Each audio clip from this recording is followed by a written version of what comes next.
بسم اللہ الرحمن الرحیم۔ میرا نام قمر مارت ہے اور آپ میرا ولاگ دیکھ رہے ہیں۔ ناظرین، یہ ملک آزاد ہوا تھا 1947 میں، اور یہ ملک کیوں آزاد ہوا تھا؟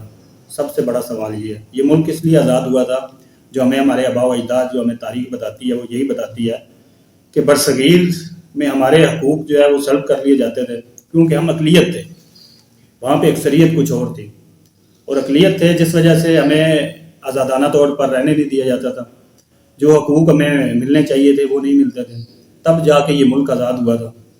لیکن آج 75 سال ہو گئے ہیں اس ملک کو آزاد ہوئے، آج تک حالات نہیں بدلے۔ اس ملک میں ظلم ویسے کا ویسے ہے، لا قانونیت ویسے کی ویسے ہے۔ اس ملک میں جو بھی آواز بلند کرتا ہے اس کی آواز کو بند کر دیا جاتا ہے، اگلے کی بات کو سنا نہیں جاتا، تحقیق نہیں کی جاتی، لیکن الٹا اس پہ ایسا دباؤ ڈالا جاتا ہے کہ اس کی آواز کو دبا دیا جائے۔ آخر کیا وجہ ہے؟ اس ملک میں قانون کیوں نہیں ہے؟ اس ملک کا بڑا مسئلہ میرے خیال سے یہی ہے کہ اس ملک میں قانون پر عمل درآمد نہیں ہوتا، وہ چاہے کہ ملک کا بڑا ہو یا چھوٹا ہو۔ اس ملک میں سب سے بڑا مسئلہ یہی ہے کہ قانون پہ عمل درآمد نہیں ہوتا۔ جس دن اس ملک میں قانون پر عمل درآمد ہونا شروع ہو گیا، میرا خیال ہے اس وقت ملک ہمارا جو ہے وہ بہتر ہو جائے گا، سارے مسائل بھی حل ہو جائیں گے۔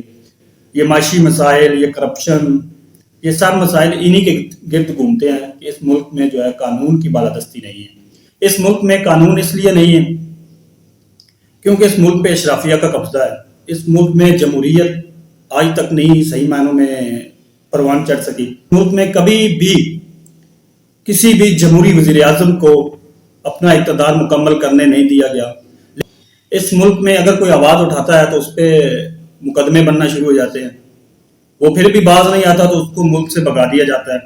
وہ پھر کسی اور ملک میں پناہ لیتا ہے تو اسے وہاں سے بھی بھگا دیا جاتا ہے۔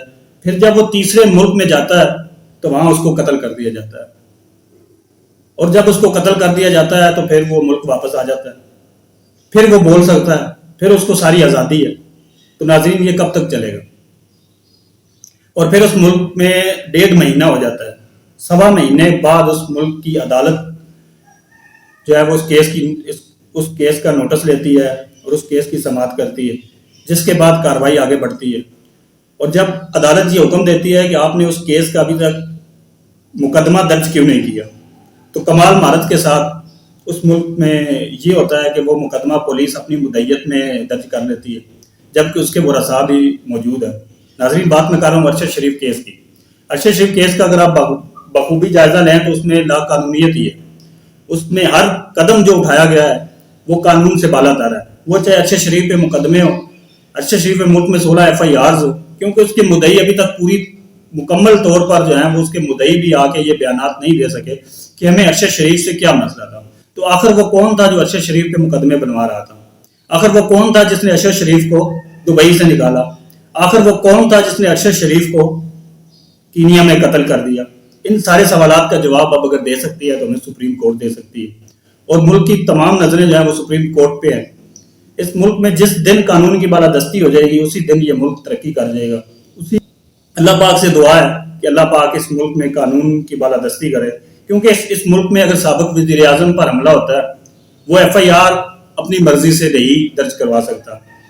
ارشد شریف کے ورثاء FIR اپنی مرضی سے درج نہیں کروا سکتے۔ اب ارشد شریف کی والدہ نے سپریم کورٹ میں درخواست جمع کروا دی ہوئی ہے کہ جو FIR میں ان کو مطلوب ہے یا جن پہ ان کو شک ہے یا جن کے نام انہوں نے دیے ہیں FIR میں، وہ درخواست انہوں نے جمع کروا دی ہوئی سپریم کورٹ میں، جس پہ سپریم کورٹ نے ایک GIT تشکیل دینے کا حکم دیا ہے وفاقی حکومت کو۔ اور سپریم کورٹ نے یہ بتایا ہے کہ ارشد شریف کی والدہ نے کئی لوگوں کے نام دیے ہیں۔ حکومت قانون کے مطابق تمام زاویوں سے تفتیش کرے۔ بے ایمانہ قتل کے اصل شواہد کینیا میں ہیں۔ رپورٹ کے مطابق مقدمہ میں نامزد ملزمان کے اہم شخصیات سے رابطے ہیں۔ جسٹس صاحب نے یہ حکم دے دیا وفاقی حکومت کو کہ آپ قانون کے مطابق اس کیس کی پیروی کریں، اس کی انویسٹیگیشن کریں، اور جو بھی محرکات ہیں وہ عدالت کے سامنے پیش کریں۔ ناظرین، دیکھتے ہیں اب اس ملک میں قانون کس طرح اپنا راستہ لیتا ہے۔ کیا اس ملک میں قانون کی بالادستی ہوگی یا نہیں ہوگی؟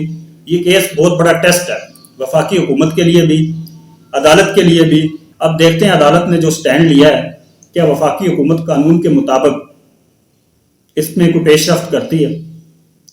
اللہ سے یہی دعا ہے کہ اللہ پاک ہمارے ملک پاکستان پہ رحم کرے اور اس میں قانون کی بالادستی ہو، کیونکہ اس ملک میں جو بھی اشرافیہ انہوں نے قانون کا ہمیشہ غلط استعمال کیا ہے۔